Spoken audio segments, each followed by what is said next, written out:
That's what I said.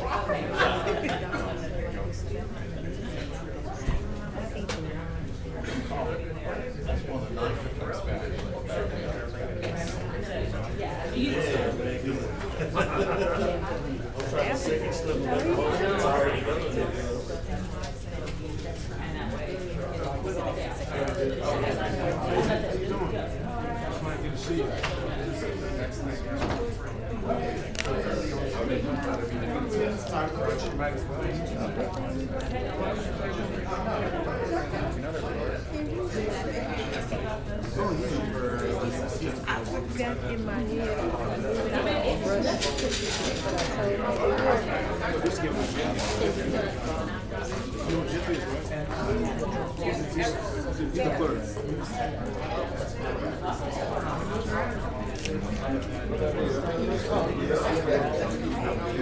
We don't have to be punk buddies no more. We're tired. We got the army now.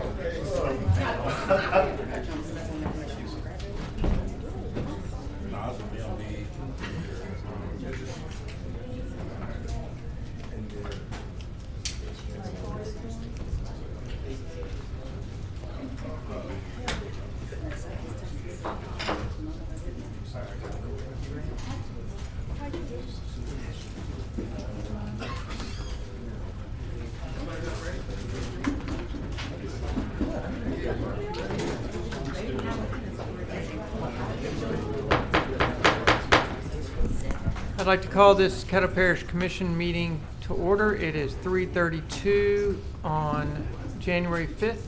Mr. Clerk, could we please have a roll call?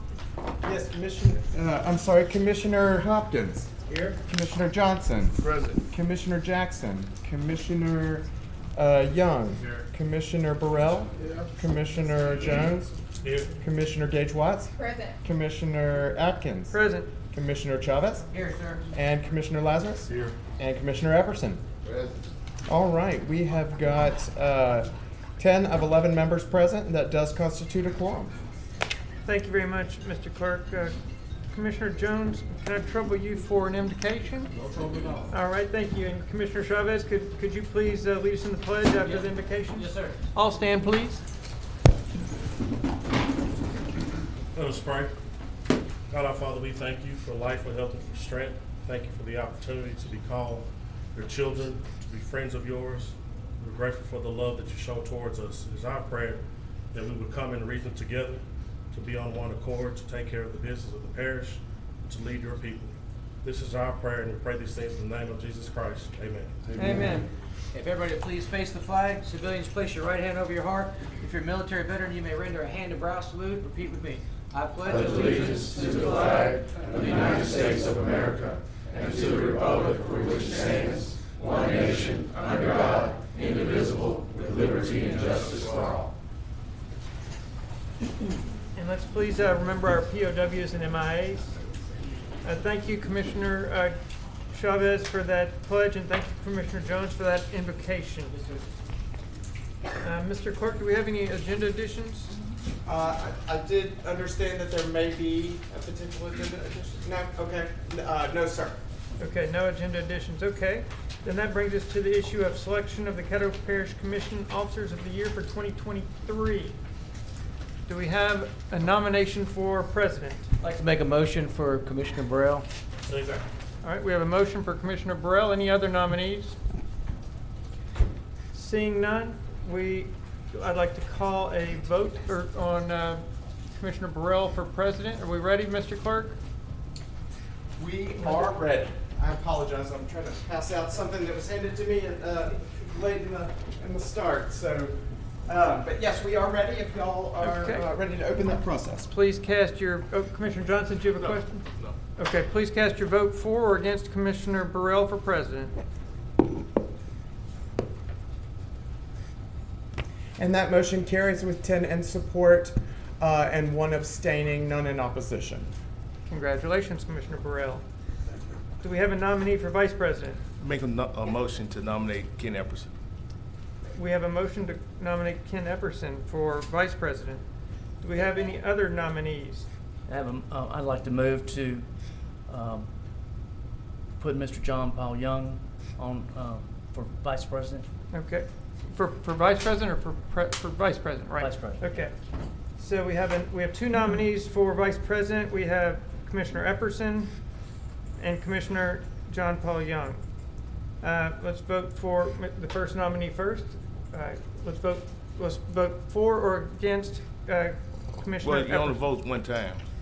Pardon? Oh, You do it only all? vote one time. So the first one comes up, you either vote yes. Second one comes up, you vote no. I mean, yes. So yes vote is your vote, not a no. We never done a no vote. Okay, so, all right, so we'll present, just to be clear, we'll present both candidates individually. If you're in favor of candidate number one, you punch yes. If you are in favor of candidate number two, you pass on number one and vote yes on candidate number two. Does everybody understand that process? So which one is the first candidate? The first candidate is Commissioner Epperson. Yes, you vote if you're on. You vote if you're on the ballot. Okay. Pardon? It was under absent. Okay. All right, so Commissioner Epperson is currently being considered. Again, if you're in support of Commissioner Epperson, vote yes now. If you're not in support of Commissioner, or if you're in support of the second candidate, you don't vote on this particular case. We don't cast no votes for our colleagues. Okay, all right, so let's vote on Commissioner Epperson for Vice President.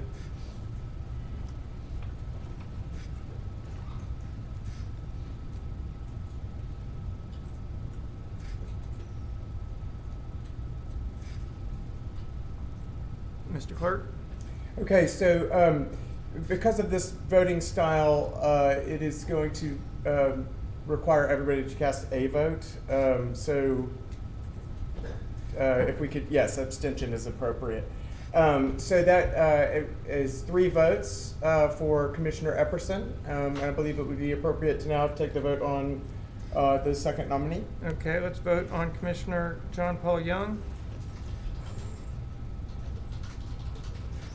If you can reset the ballot, please, sir.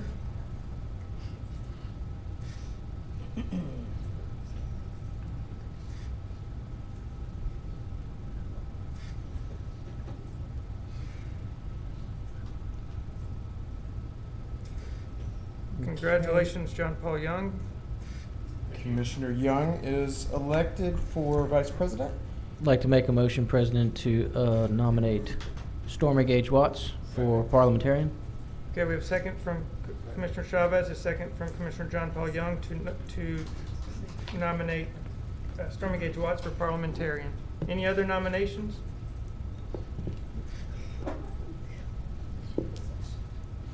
Seeing none, let's vote.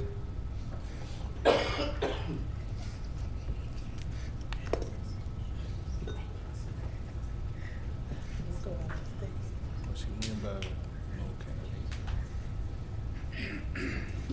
Congratulations, Commissioner Watts. All right. Thank you. And for the record, that passes with 10 in support and none in opposition. Mr. President, motion for recess for Yes. 5 minutes. Thank you. Do we need to vote on that? Let's vote real quick. A motion on recess to rearrange the seats. If there's no opposition, you Okay. can just do it by acclamation. All right, by acclamation then. All right, so we take a brief recess to reposition everybody in the proper places. Mr. Clerk, where do you want me to go? I guess I'll probably end up at Stormy's seat, I guess. Yep. I love the diversity. And if we could ask the newly elected officers to come down to the front and see Crystal, she's going to get a quick photo of you for social media. Congratulations, Mr. President. Congratulations, Roy. Sorry, I'm holding on my stop.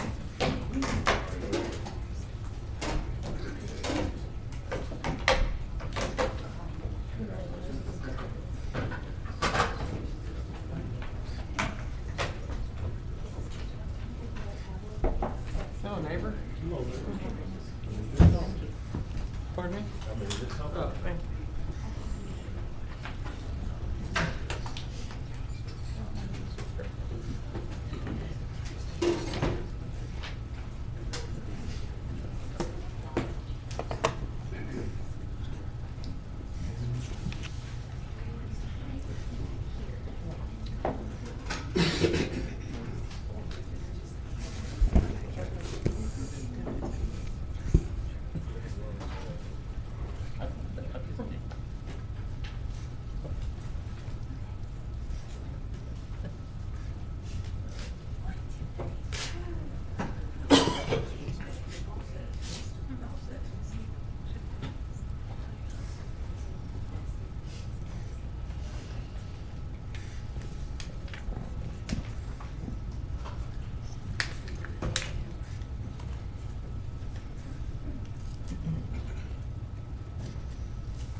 prefer to use your pencil? Do you prefer a pencil?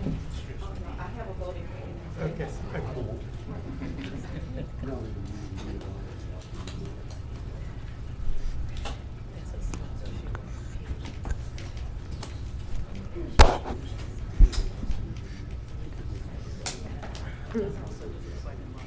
Okay, thank you.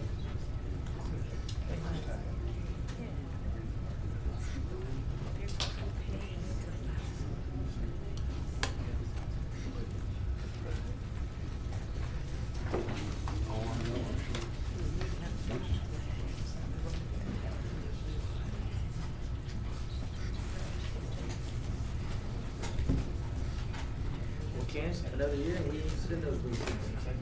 That's good.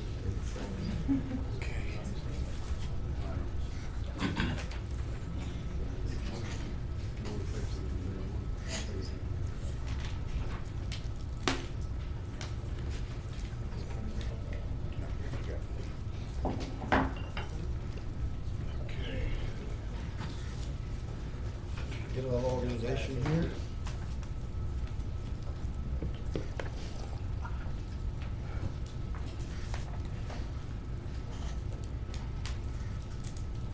All right, I'm ready. Do you need a motion to come back into? Move back into regular session. I believe so. Oh, where's Jeff? Face back in. You ready?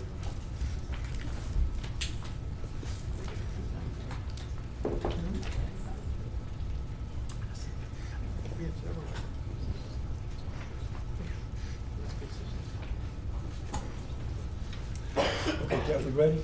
Ready? Okay. Okay, we need a motion to, Motion to go back into the regular order? Motion by Stormy Gage Watts. Okay, that brings us now, if that was adopted by acclamation, I didn't see any opposition. acclamation. Acclamation. That brings us back into the agenda, and we are right now at item number 6, which, by the way, congratulations to the new officers. And this brings us now to citizens' comments, where citizens who wish to address the commission on any issue other than zoning are asked to fill out a comment card. Those cards are located in the chamber foyer, and you can return them either to the president or the clerk. Myself in the box right here to my left, if you haven't had a chance to turn in your card yet. Comments are limited to 3 minutes, and I know that we've received at least 3 requests to speak, which have been shared with the president at this point. okay, at this time, we will bring up Mr. Lenny Kopowski. Welcome, Lenny. Good to see you. This guy Long time no was see. down there in Baton Rouge for 12 years. That's right. So glad to see you up. Tell us I don't know what the you mind. protocol up here as well as I know it down there, but thank you. Yeah, we represent the Louisiana Manufactured Housing Association, and as you probably know, just from the marketplace that we're in the Arklatex and in Shreveport, it is a very large consumption of manufactured homes here, and I know Commissioner Johnson and I have met and spoken on a number of occasions about his concerns for his district and areas that lie in, that are previously zoned RA, in trying to put some restrictions in, or constraints on what could, as far as factory-built homes, go in those districts. And please stop me when I make a mistake. But I've worked over the years with your planning director, Mr. Clark, and I think we have a good relationship, very open. And our association provides consulting free to governments all over the state on how you can get to the type of home and product and neighborhood character that you want to reach. And we've been very successful with that, especially in Shreveport. And while I haven't read the entire text of what is being proposed, Mr. Johnson and I and my clients in the industry, Mr. Brewer sitting over here, had a chance to catch up right before the meeting, that areas within the 5-mile buffer, if you're applying for a manufactured home inside the 5-mile buffer and you have an acre or greater lot, I'm assuming it would go in by right. If you're outside the 5 mile and you're applying to permit a manufactured home in that district outside, I guess everything stays the same as it is right now. I don't personally know the character of normal lot sizes for the market. I would imagine that 1 acre, I think at 43, to look at 43,000 square feet to make, which is an acre. I understand the nomenclature there. I'm just somewhat curious, and maybe y'all could expound on it, why an acre, if that has something to do with septic systems, water systems. I'm not sure. I think in spirit, we are in agreement with what you're trying to do. We understand your need and the need of what you feel for your constituents. We also feel that a lot of things can be met with good aesthetic requirements, and that in most cases solves the issues and problems that governments sometimes have in getting the type of home that they would like to see and not the type of home they don't want to see. I don't want to take up any more time, and I guess I'll wait for the conversation to start. You got 5 seconds left. Good seeing you. Okay. Well, thank you, Mr. Lepowski. Unfortunately, we can't respond here. We only accept comments. That takes us to citizen comment number 2. Donnie Brewster? Is that Donnie? Is that Brewster? Yeah, that's Brewster. Good afternoon. So, same issue that my colleague Lenny just spoke on, and I've also met with. Just state your name. I'm sorry, Donnie Brewer. And I've also met with Commissioner Johnson, and certainly we're sympathetic to the issues that's been raised. There is some concern, and just in the brief knowledge I have of what's being attempted here with the R143 versus in the RA zone. One, the 1 acre seems a little bit arbitrary. I don't know the reasoning behind the 1 acre. There is some question about that area is primarily wastewater treatment, septic, versus it's not a community water, community septic. We would like to work with the commissioner or anybody else over some aesthetics that we think could cause some of those problems to go away.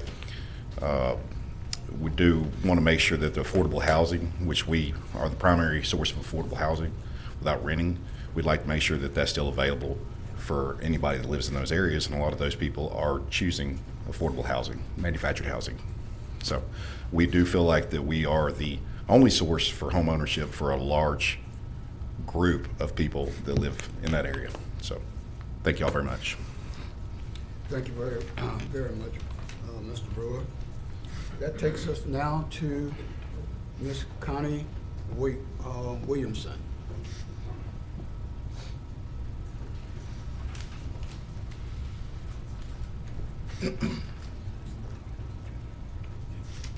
Good afternoon. My name is Connie Williamson, and I live at 4894 Dixie Garden Loop.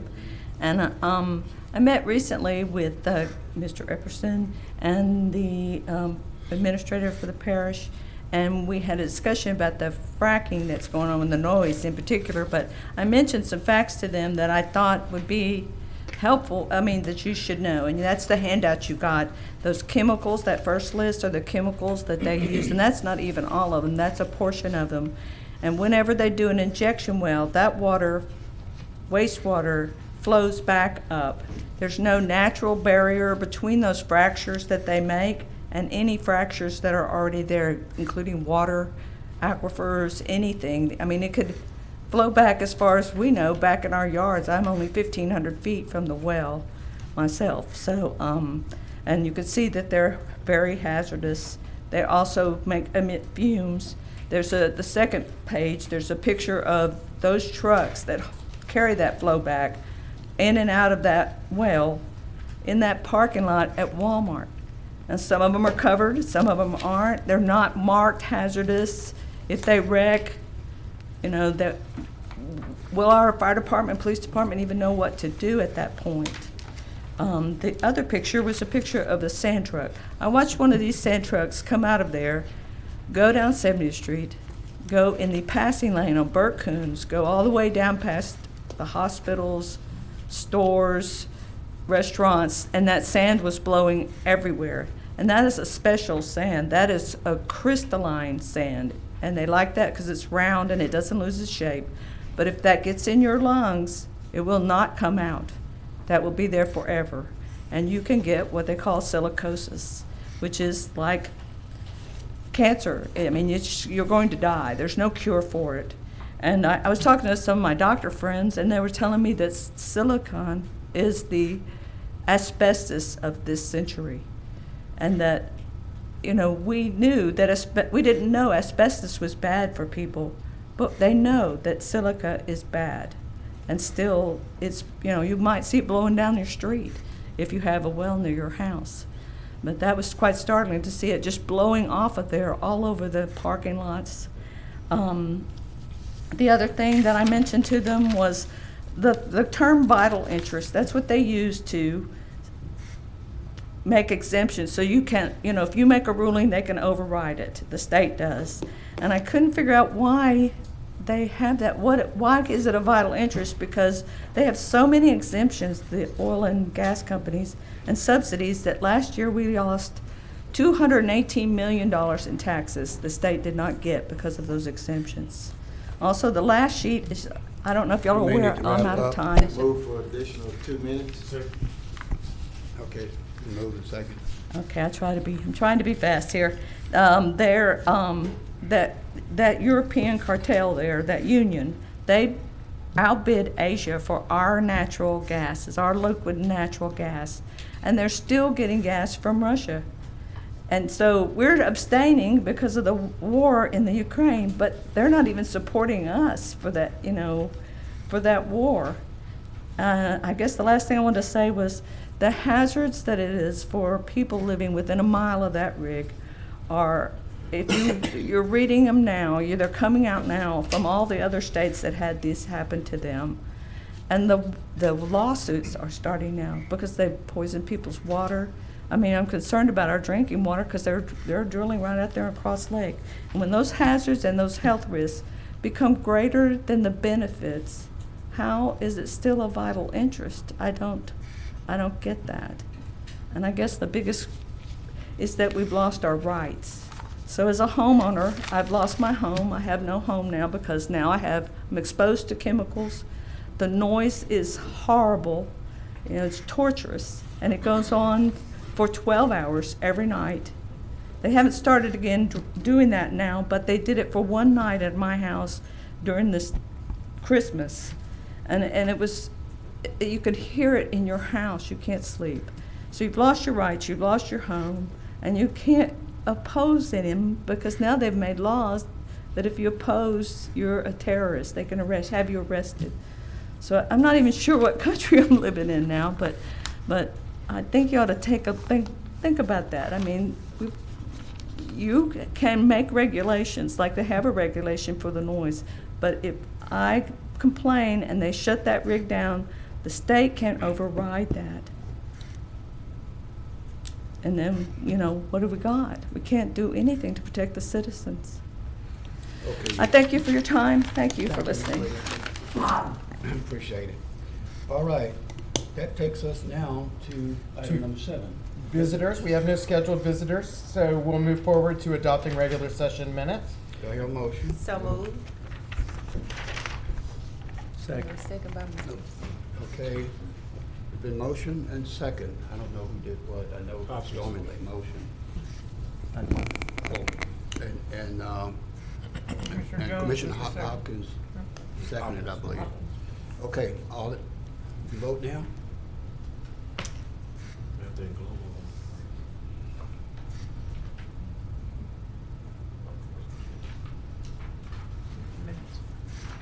And that motion carries with 10 in support, none in opposition, and 1 absent. That brings us now to special resolutions, where we have a number of items on the agenda for today. Okay, Commissioner Chavez, it's my understanding you may be postponing 2 of those. Yes, sir. The doctor was in surgery this afternoon, so wanted to see if we can wait. And we can pass it and award it to him on the following Thursday, if that's okay with you, or we can wait and pass it, whatever's your pleasure, President. Okay, you want it in global? Well, I'll englobo and adopt those resolutions as well as yours, so we can, unless you have them here to present.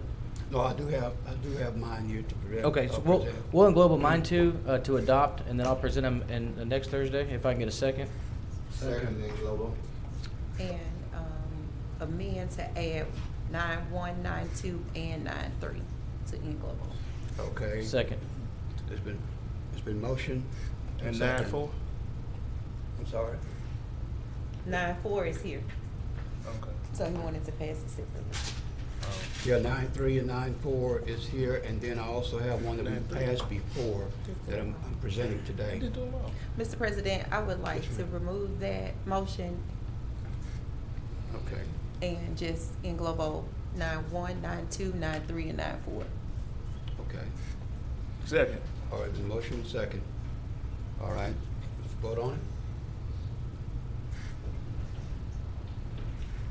Okay, this is for engloboing and adopting all 4 of the special resolutions before you today, and that is passed with 10 votes in favor, none in opposition, and 1 absent.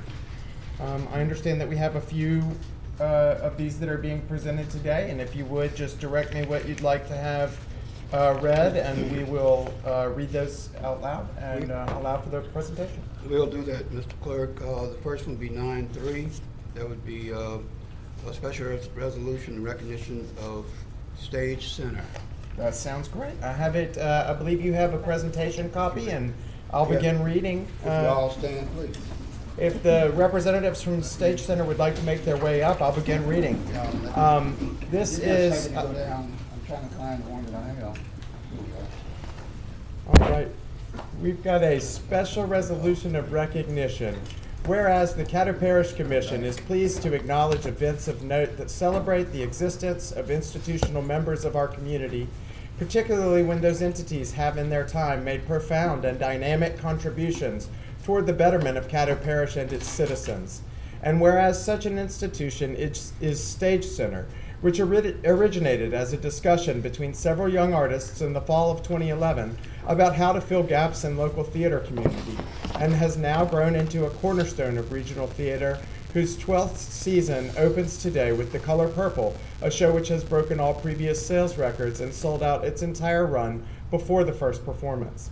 And whereas Emily Kitchens, Seth Taylor, Jared Watson, and Missy Wise formally established Stage Center in 2012 to fill the gap between young children's theater and theater designed for mature seasoned audiences by focusing on bright, energetic shows that appeal to audiences more accustomed to streaming online than live theater, a successful goal that has led to over 80 live productions, a School of Performing Arts, a performance team, and even a partnership with the Actors Equity Association. And whereas the Stage Center, under the leadership of its president, Courtney Gabriel, and joined by a board made up of original founders, Emily Makatawa and Zaylon Livingston, has had so much to be proud of in recent years. In addition to setting and breaking ticket sales records while delighting audiences with diverse productions, they have established programs like the Performance Teams for those under 18 who want to study and compete in musical theater year-round, and has grown from 9 students to 30 in recent years and earned accolades from the National Invitational Junior Theater Festival, including 4 separate Excellent Individual Performance Awards, awards for ensemble work, dance, and music, perfect scores for their 2019 Aladdin performance, and capturing the highest award given, Outstanding Performance, for their 2021 performance of The Lion King. Now therefore be it resolved by the Caddo Parish Commission that it does hereby extend its heartiest and most sincere congratulations and best wishes to Stage Center. The Caddo Parish Commission in legal and regular session convened that it does hereby declare and proclaim January 5th, 2023 as Stage Center Day in Caddo Parish, Louisiana, in recognition and in acknowledgement of the ongoing extraordinary contributions made by this institution, through which it has reflected much honor, prestige, and pride upon this community. And that is signed by all 12 members of the Caddo Parish Commission.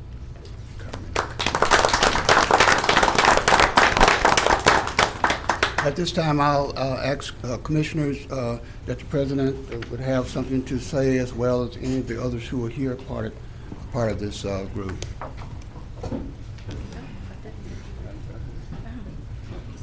Okay. On behalf of Stage Center, I'm Courtney Gabriel. I'm the board president. We thank you for this honor. This has been a very historic week for us. In 10 years, we have sold out an entire run of shows before we ever opened, which has never happened. So this just caps it off. So we appreciate you. We are very honored for this recognition, and thank you. Thank you. All right. Any of you others, Zaylon, we got a special one for you. So any of you, director?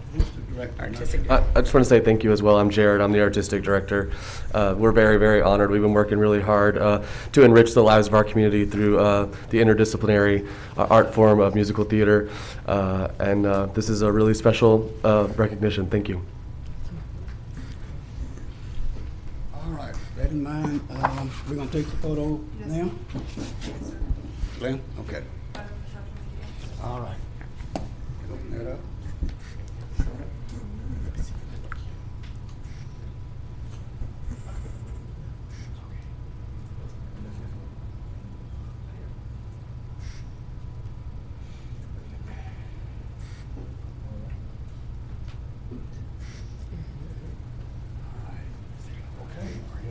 Coming up here.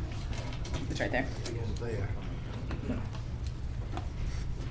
don't think there's While we're doing that, I would like to recognize Mr. Watson. I believe he's our sport writer for the Times, as well as the mother of this remarkable young man here, a person who I've known for years. When they said her name, I didn't know her.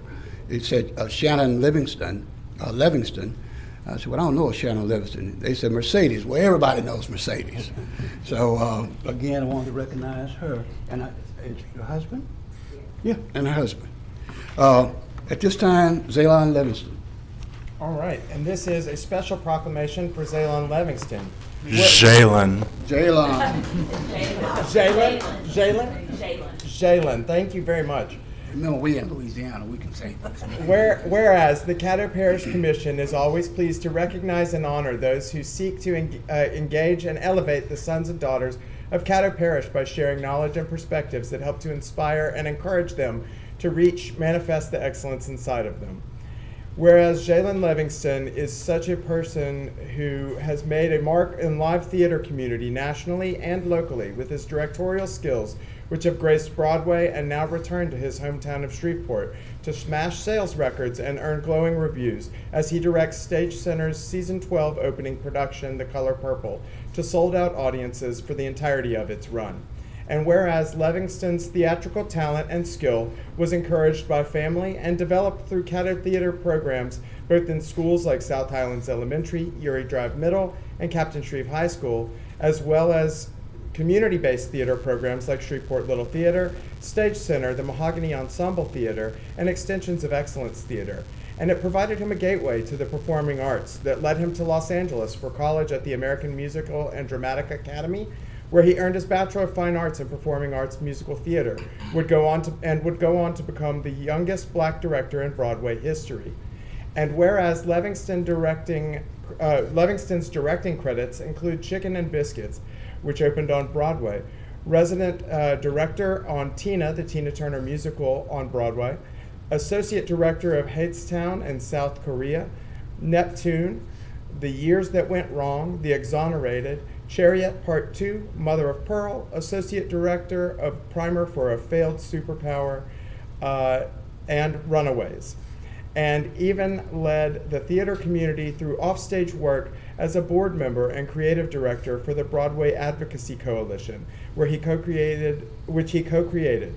Also as a teacher of the Theater of Change course at Columbia University, a music mentor fellow, and he has done work with Idina Menzel's A Broader Way Foundation. Now therefore be it resolved by the Caddo Parish Commission that it does hereby declare and recognize and proclaim January 6, 2023 as Jalen Livingston Day in Caddo Parish, Louisiana, in recognition and admiration of his notable achievements in both his personal pursuit of a career in theatrical arts, his continued connection to his home community, and his advocacy for others to be encouraged and supported in their pursuit of careers in the arts.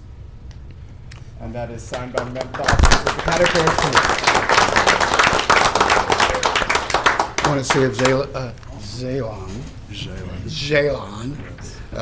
Mr. Levingston has any comments for us. Yes, thank you. I just want to thank everyone so much. It really means a lot to be recognized by your community. I was telling a couple of people yesterday that it feels as much pressure, if not more, to come back home and do something than it does far away, because you know every single audience, you know people and you care about them and you want them to care about the work that you make. So I'm just grateful to be here and to share the work, and just want to say thank you to my parents, my mom, my stepdad, my family, and every institution in Caddo Parish that saw me not doing homework and still thought that I had something productive to contribute to the world. So thank you. If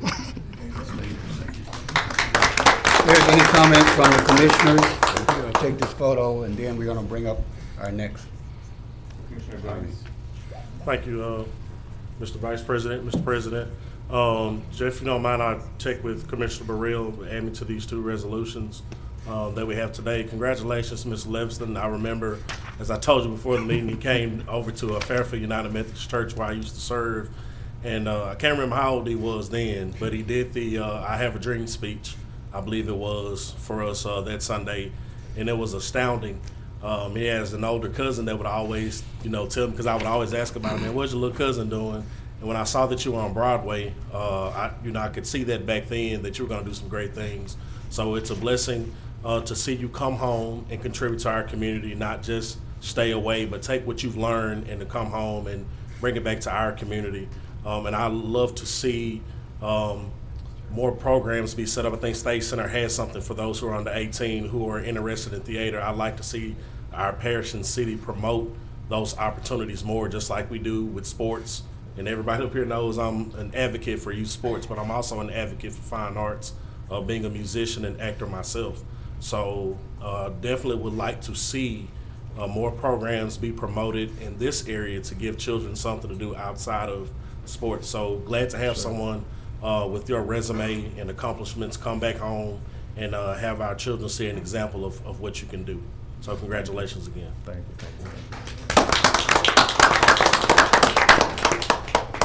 I'm next on the board. Congratulations, Jalen. And congratulations to my old friends, Courtney Gabriel and Jared Watson. It's been a quarter century since we were in Peter Pan Players together. I'm glad we're all still doing theater. And congratulations. Thanks for coming back home and participating so great in our community. Appreciate you. Thank you. And Commissioner, I just had one. I just wanted to say I would like to be added to those resolutions as well, and to say congratulations to both groups. It's always so good, as Commissioner Jones has mentioned, to have someone who is a product of Caddo Parish that is still willing to invest in Caddo Parish. We need you. We are proud of you, and we thank God that you decided to come back home and bring some more children back home to Caddo Parish. So thank you. Keep up the good work. And if it's anything that we can do, please don't hesitate to reach out. For sure. Thank you. You're welcome. Thank you so much.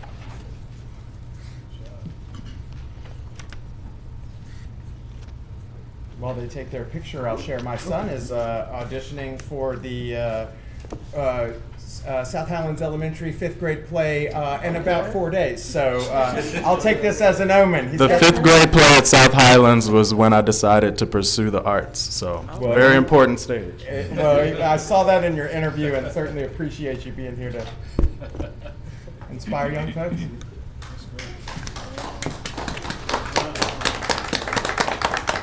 I'd like to call up Jamal Staples. While he's coming up, I would like to say also that these were my first neighbors when I bought my first house. He was nothing but a kid living next door. His dad was a great musician. Matter of fact, if you've heard of the Staples Singers, they are related to the Staples Singers out of Chicago. And they used to keep up a whole lot of noise with that trumpet all night. But anyway, what's special about this particular recognition is that my good friend Carl did pass, I believe a month ago. Halloween. Yes, sir. And And looking back in some of the history of Carl, he was very dedicated to whatever he decided to do. And many people have talked about the Confederate monument and how it got started, of people discussing about removing it. But it was actually his dad who had gone to court and was in court, and he refused to participate because he felt that with the monument out there, it would be so unjust for the people who he was trying to decide on. And it caused enough controversy that the newspaper picked it up, and from there, that's when a lot of that started. So again, I'm here with his son, and his mother couldn't make it, but would like to read this resolution. We've already passed it, but we'd like to read. If you stand, please. Okay, at this time, we'll read the resolution of recognition and remembrance for Mr. Carl Edwin Staples. Whereas it is the desire of Caddo Parish Commission to give appropriate acknowledgement and recognition to individuals who have rendered invaluable service on their behalf to the citizens of Caddo Parish. Whereas Mr. Carl Edwin Staples was born to the late Thomas Melton Staples and Marie Louise Staples in Chicago, Illinois, and was educated at Grambling State University, where he was also a celebrated member of the Grambling Marching Band. And whereas Staples carried his love of music and the trumpet to his professional life as the music teacher for Our Lady of the Blessed Sacrament in Shreveport, Louisiana. He also performed as an actor in many local TV commercials, as well as major films like Harold and Kumar 2 and Welcome Home, Roscoe Jenkins.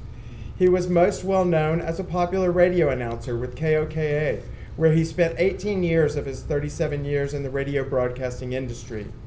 And whereas Staples was beloved by his community, he was especially beloved as a devoted father and family member who leaves behind many loving children, siblings, grandchildren, nieces, nephews, cousins, and friends who will miss his compassionate heart and kind ways.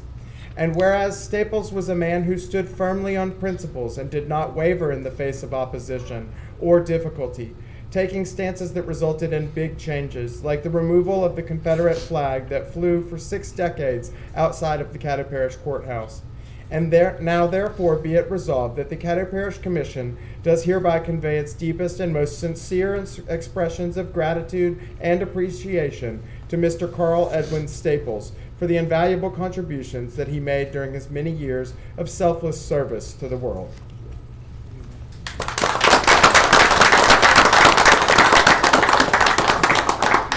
If you have anything to say, I know it's stuff, but.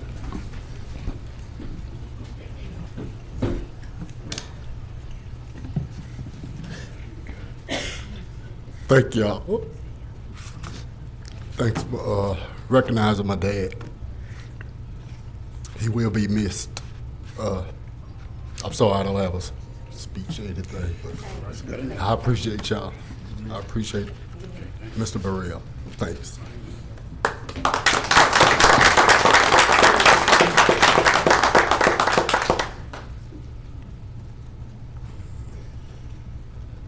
This will be shared with his family back in Chicago. Although he's a Caddo citizen, he was sent back to Chicago to be buried. And I would like to also say that he was a co-worker with Mercedes. They worked for so many years together. Thank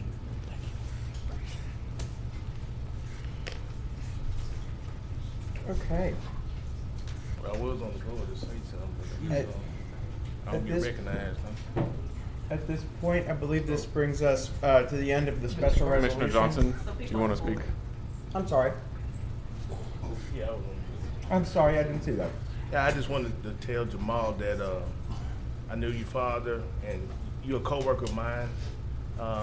My last radio interview was actually with your dad. So, I mean, it touched me when I heard of the loss. And just keep your head up. It was a wonderful man. Okay, I see Stephon, is that Yes, sir. previous? Okay. Just to piggyback on Commissioner Johnson, Mr. Staples was a great man. I had a very short radio career, Mercedes, at KOKA, and when I came in, Charles made everybody go to training with Mr. Staples because he knew how to do it correctly, and so he showed me how to pre-record, how to do things live, It was just a very gentle spirit, very kind person to mentor young people. And he would always say, I hope more of y'all come in and do this, because I don't feel like doing it that much longer. But he would always show up to that radio station, be the first person there to make sure the doors are open, and would just make sure he kept his eyes on everybody to make sure you were doing a good job. And so I believe his spirit will continue to live in our community, and continue to pray for you and your family, and encourage you to be strong and be encouraged. Amen. Commissioner Gage Watts. Thank you, Mr. President. I just wanted to add to what Commissioner Jones and Johnson both said. I still offer my sincerest condolences and prayers to you and your family. You're gonna make it through it. I'm a daddy's girl, so I have some understanding of what you're feeling right now. But he's left so much light right up here. And I just personally want to say that anytime I interviewed with him, it was always those off the air moments that we had together that I respected him so much for. I often teased him and said he was the calm to my storm. So he made an investment in this society that will never be forgotten, and we will continue to keep you lifted in prayer. Thank you. Commissioner Epperson. Yes, sir. Young man, I can attest to having lost a father and a mother. You too will overcome that. However, what is signified here today and that has been manifested as to the words and the things and the legacy that your father left is a testament that should help your healing. And we are very, very proud of what he accomplished during his tenure here on earth. Thank you and God bless you.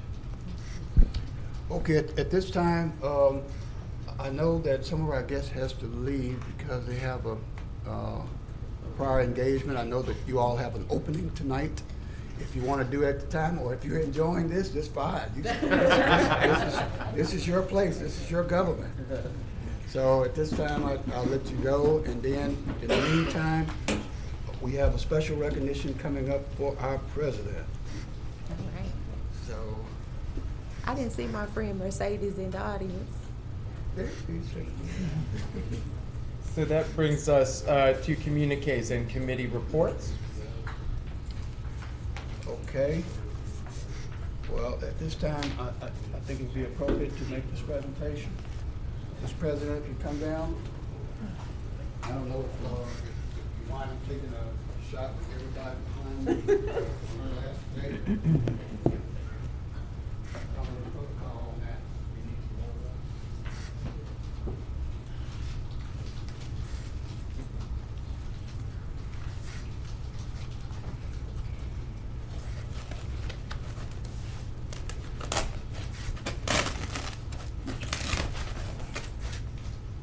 Mr. President, I wanted to take this opportunity to say that you've done a wonderful job over the year that you were here. I've learned a lot on the conservative and on the liberal side. And you've done such a remarkable job to move us from where we were last year, coming out of COVID, and to where we are today. So we would like to present you on your final day of presidency with this award here that says, make sure I can read it. Yeah, get it right. There we go. Presented to John E. Atkins, Caddo Parish, in grateful appreciation of your service as 2022 President of the Caddo Parish Commission. We would like to present this to you, sir. Thank you very much. Okay. Thank you. All right. Shall we do our photo op?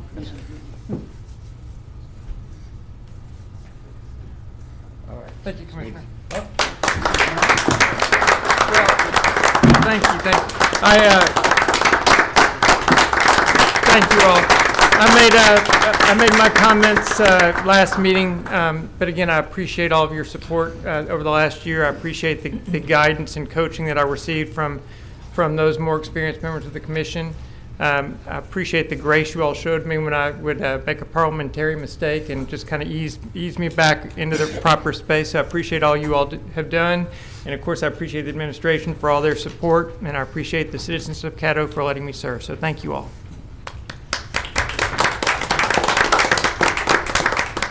Now we'll get back to communiques and committee reports. Are there any? Do we have administration response for information requests from commissioners? I don't know if there was any. Yeah, Good afternoon, Commissioners. We don't have anything formally today. I'd just like to congratulate all the new office selectees today. Look forward to working with you all as we start a new year. And Commissioner Atkins, it was delightful working with you, sir, and job well done. Thank you very much. And thank you. Okay, since I'm a newbie, I don't really have a report other than we got work to do. So, Commissioner. sorry.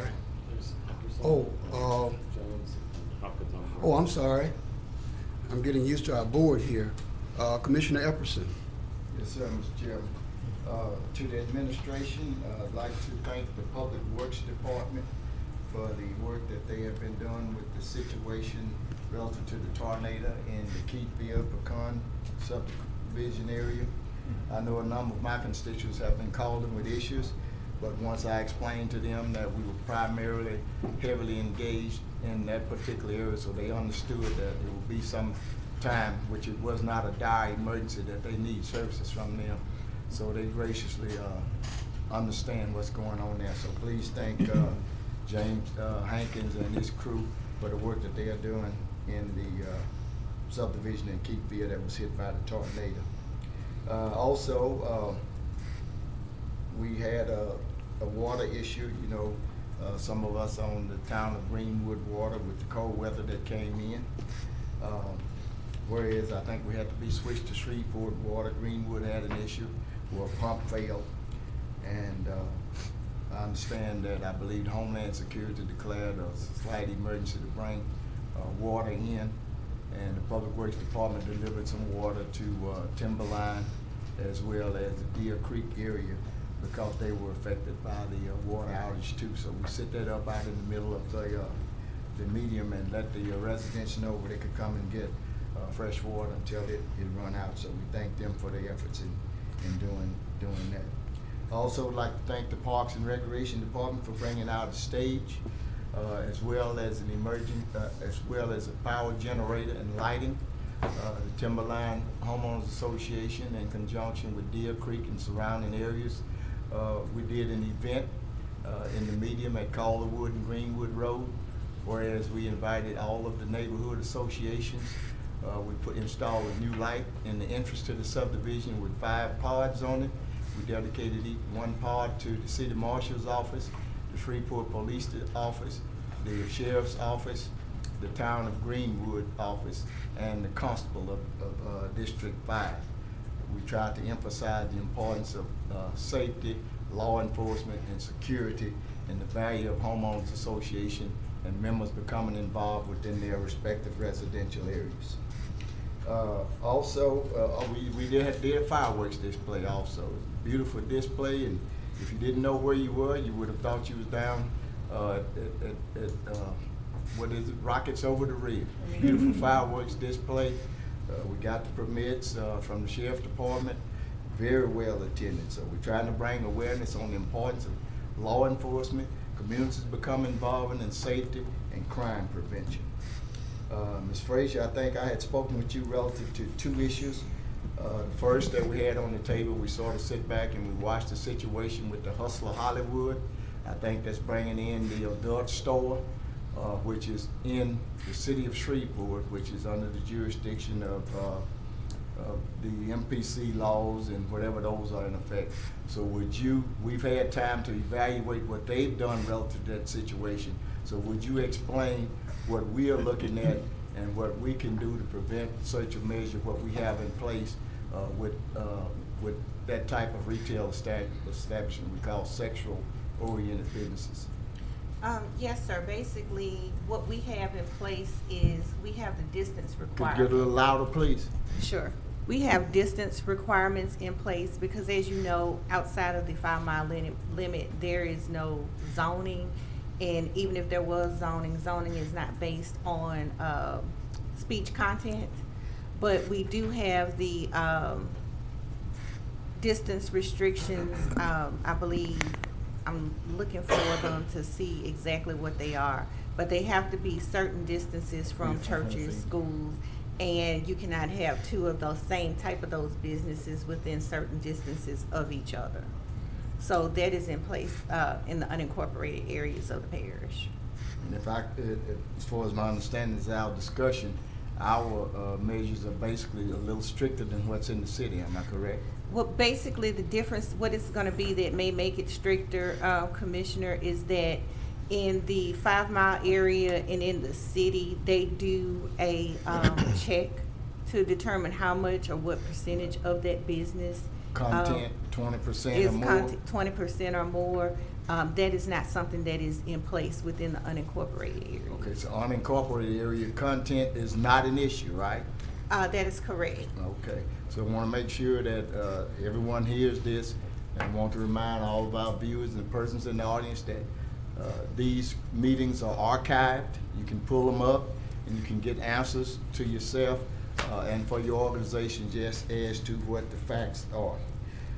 The next issue was I asked you to do some research relative to the issue regarding the Wascom Road incident with the trail ride, whereas I understand that there was a lot of turmoil and property being violated and things of that nature. So where are we on that? Is there anything that we can do that's in the unincorporated areas to see if we can rectify that situation in the future? Commissioner, there isn't anything that would prevent that at this time. Our permit laws are based on whether or not someone is actually selling alcohol at an event. And so we're looking into other areas that may have dealt with this issue to kind of see what type of legislation we can discuss with you maybe to bring. But as of right now, there's not anything other than whatever traffic laws, parking regulations, that kind of thing that is in place in the unincorporated areas. Okay, one question. I think I've seen some of the publications advertising these events that there were fees that are charged for entrance. Correct. Does that adversely affect us? Because it appears to me that they are using public roads. We got other establishments that charge fees and have events, and we aren't getting any tax dollars, but somebody's evidently making a profit. Commissioner, I do think that is a good question. However, because these places are not establishments, quote unquote, which is what we permit, we do occupancy licenses for businesses and things of that nature, then there's no permit process in place for that. That would need to be something that we would have to look at putting in place. Okay, and I also understand that there are laws that we have as far as parking on a public road or a public right-of-way. So these things of that nature will be under the auspices of the law enforcement that's in place for those that serves in that area? That's correct. That jurisdiction? That is correct. And I think we have a couple of people here, so I want to make sure that you listen to this, and you can always archive and go back, let you know that this is an ongoing process that we're trying to see what we can do to rectify this, not only in Caddo Parish, but got into DeSoto Parish, and I understand that Mendon, that's Webster Parish. I saw some advertisement on one of those. And so I understand that this is an ongoing process. And Mr. Clark, I appreciate you giving the information to the people that was here. And if there's anything that you may suggest to us relative to this situation, please feel free to let us know. Thank you, Ms. Frazier. Also, I'd like to notify you all that West Freeport and West Caddo is welcoming Starbucks Cafe and Coffee Shop, which is going to be breaking ground and opening up soon in West Freeport. And we also have Calvary Pentecostal Church that was formerly located on Woolworth Road. They're going to be building a new facility on Greenwood Road, just west of Garrison's Nursery. So we are open for business, good positive business, and we appreciate those entities, and we ask that everyone will support them and make sure that we let them know how important it is for them to come out to our areas. Also to the representatives from the Wascom Road area, I spoke with Commissioner Epperson, just a second. I know we have a time we've gone over. May I ask for 2 minutes? That'll be fine. Yes. Okay. If you would, the young lady that came down and spoke that was so articulate relative to this situation, I think she was a 9th grader. Would you let her know that Commissioner Epperson would love for her to be his student commissioner for a day? I think we have that program in April, and if you would give my card to her parents and get in touch with me, I'd certainly like to see if she would accept that. Thank you, Mr. Chairman. Thank you, sir. Commissioner Jones. Thank you, Mr. President. Is Mr. Wesley here? Yes, he is. Mr. Clerk, the time, thank you. Yeah, don't cheat my time. No, I'm just- You had your 3 minutes. No, Mr. Wesley, just got to get a couple of updates for the folks in Greenbrook. Someone was saying everything's pretty much done except for the goals. Do we have an idea of? We have a couple of issues. We got some fence repairing to do, as well as basketball courts have to be painted. Okay. And we're handling some drainage issues. Drainage issues? Yes. Okay. Yeah. The drainage I'm glad issues you is brought coming that from the up, residential area. Right. Yeah. So we're working with the City of Shreveport Public Works Department to help us with that neighbor to address that. All right. We'll talk about the drainage issue a little bit later. Okay. If you don't have to leave, just get with me after the meeting. Yes. Because they kind of came up with another call from that same subdivision we were talking about, the park or whatnot. So I think that needs to be taken care of. Do we have a fine arts program with the parish? Like with the Safe Summer? No, we'll do some collaborative programming with SHRAC at times, but not a full-fledged, comprehensive arts program. Okay. But we do partner with Pam Atchison and her agency for some programs throughout the summer, throughout the calendar year, working with the Boys and Girls Club after-school program. Okay. I like to see if we can find a way where we fit in with what Stageworks is offering for citizens under 18 who would like to participate in the fine arts, to see if Safe Summer fits in there somewhere, if possible, to kind of help bring exposure and awareness to what they're doing for young people who are interested in that, just as we would with T-ball or anything else that we're offering. Yes, sir, not a problem. Okay, appreciate that. Thank you. Also, I was troubled by, I just think there's a certain way that public officials should govern, and I don't like passing the buck back and forth a lot, and so I keep getting calls from people in my district that are telling me that someone's telling them to call me for stuff that they probably should be doing. But what I'm gonna do is exhaust every option I can. So department heads, I'll probably be irritating you over the next several weeks, trying to see what we can do on our end to make sure that I am doing my job to the full extent, versus sending people back and forth. Well, it's not my job, it's your councilman's job. And I just don't have time for that. Citizens don't want to hear that. They want something to get done. So I like to, I'll be emailing each one of you throughout the week to see when we can sit down and talk about the issues that have arisen and just how far we can go as the parish. I know we have a limitation of what we can do, but just whatever options we can exhaust to get some stuff done, I like to get that done. I just think that's what the citizens are voting us in to do, is to get the job done. And I mean, in this day and time, people don't want to hear about whose fault it is. They want some results. And so I think that's what we should be doing as much as we can.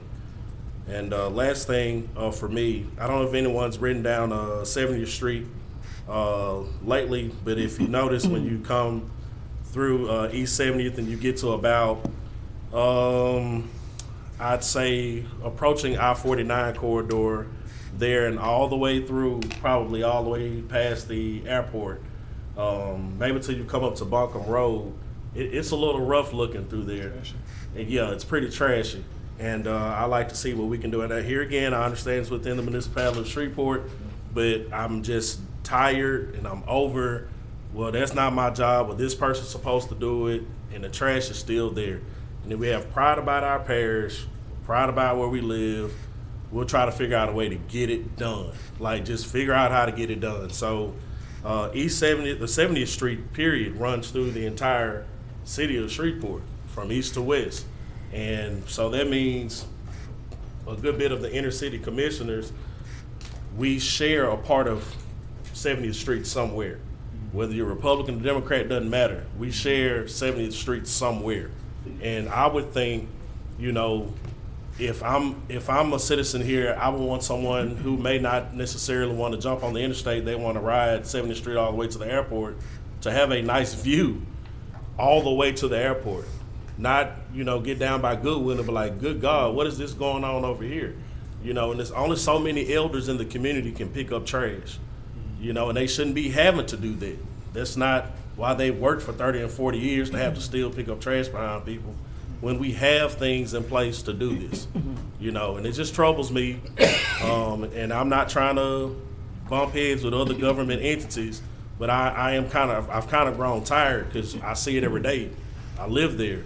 I have to drive past trash, have to try to pick up trash where I shouldn't have to pick up trash, or throwing away tires. And it's part of West 70th is becoming a trash dump where people feel like they can take an open lot, just throw old tires, couches, and mattresses away, and it just looks terrible. It looks terrible. And I don't think I'm asking anything that Governor John Bell Edwards and Lieutenant Governor Billy Nungesser have asked for us to keep our state beautiful. So how do you do that? You start with your local area. And I feel like if we get that cleaned up and make those business spaces available and clean for people who want to move in and do good business, not build these overnight tire shops and all this stuff, but true economic development all the way through the corridor, then I think our cities and parishes will be better off with that. So I'm asking, if any of my colleagues, department heads, administration, please help me with this. This is a benefit for everybody, for our citizens to be able to take pride in where we live. And it just really looks real bad. And so it's time that we do something about it. And like I said, with over the next few weeks, I'll probably be really worrying a lot of people about it and irritating y'all. But it's not out of spite or anything like that. I just want our parish to look better. That's it, Mr. President. Thank you. Okay, thank you very much. Commissioner Hopkins. I just want to take some time and thank once again former President Atkins. Commissioner Atkins is one of the most analytical, methodical men I know. But he is also very caring. I know he tried to listen this past year. I've watched him try to listen to everybody. He may not agree with you, but he will at least listen to you. And not only have you been a really good president, you're a good man, and I appreciate your service this past year. Thank you. And then the second thing is, I agree 100% with Commissioner Jones. We have a huge litter problem. Now, I heard there was a meeting coming up with Lieutenant Governor Nungesser this next week or so, and that there might be some monies available. If administration could look and find out about that, if there's any way for us to get money that would help us fight this litter problem, because it's not just in the city, it's out in the parish all over the place. And you're right, when you drive through a place and there's tires, 100 tires around, or trash on the side of the road, it's not real welcoming. The one thing I always get a big, real sigh is when I drive into Texas. I don't see litter anymore. And they do a real good job of working on that. So I hope we can work on that this year. That become one of our focal points. We got a lot of focal points, I know, but that's one of the focal points we really need to get on top of. If we want to develop and we want to entice people here, it's got to be clean. So, thank you. Okay, that takes us to Commissioner Young. Thank you, Mr. President. Attorney Frazier, at our last meeting, in reference to the Wascom Road issues, I mentioned our noise ordinance as a rule that could be applied against that party as it was taking place. Do you think, and perhaps Dr. Wilson, do you think we could send our post-commissioned officer to that location? I think we'll know the date that it happens. So could we send someone there to check the noise and cite them for violating our noise ordinance? Yes, sir. I want to raise that issue with the Public Works Director. I think I copied you in the email as well. Okay, I guess I didn't see it yet. Yes, sir. And I asked him to take a look at that for me. Okay. To see if we can enforce the noise ordinance. Great. And if we can keep you can keep in touch with Commissioner Epperson and his constituents about it, we can probably pinpoint the date when we need to check on it. Yes, sir. Thank you. That's all, Mr. President. Thank you. Commissioner Gates, that's your first, right? Thank you, Mr. President. Yes, this is my first. First of all, I wanted to say thank you to our former president, Mr. John Atkins. He is, as I must agree with Commissioner Hopkins, you are very civil and one of the easiest persons to work with. I highly respect the fact that if you're not going to support something, you will say it and say why you don't. And I really appreciate that. You've kept us moving along really smoothly this year, and you will be missed. And we really appreciate your service and all that it takes to be a president, to go out there to all of these events, you know, and we're called on a lot. And a lot of people don't know it's more than just facilitating meetings, but you have a huge responsibility to be the president of the commission. So I just wanted to take this opportunity to publicly say thank you for your service. Thank you, Commissioner. I also wanted to piggyback off of what Commissioner Jones was talking about with the litter. A lot of the abatement that is actually throughout Shreveport, and it is so many programs that we can utilize. A few years ago, before COVID, we did the Tire Amnesty Day. That's one of the things that we can implement. We can also have the street cleanups where we can get the community involved, maybe install some receptacles along that area. And also, I know that this is something that we'll probably talk about coming in the very near future, is having some deer cameras. Something that is actually installed where you are able to actually track who is putting these tires and trash along our roads and make them responsible for it. I know the Keep Louisiana Beautiful campaign is underway, and we're getting ready for a huge kickoff, and I do know that there will be some dollars there to help us get a lot of these programs done. So yes, I am here to help in any way that I can to make sure that we can get our city back clean. And I know that we always like to reference Texas, but we also need to remember that Texas is always under construction. So it's probably very difficult for you to open your door and throw your trash out without running off of the road. So we have to take that into consideration, because we have the same problems all over the world. It's just the way that we handle it.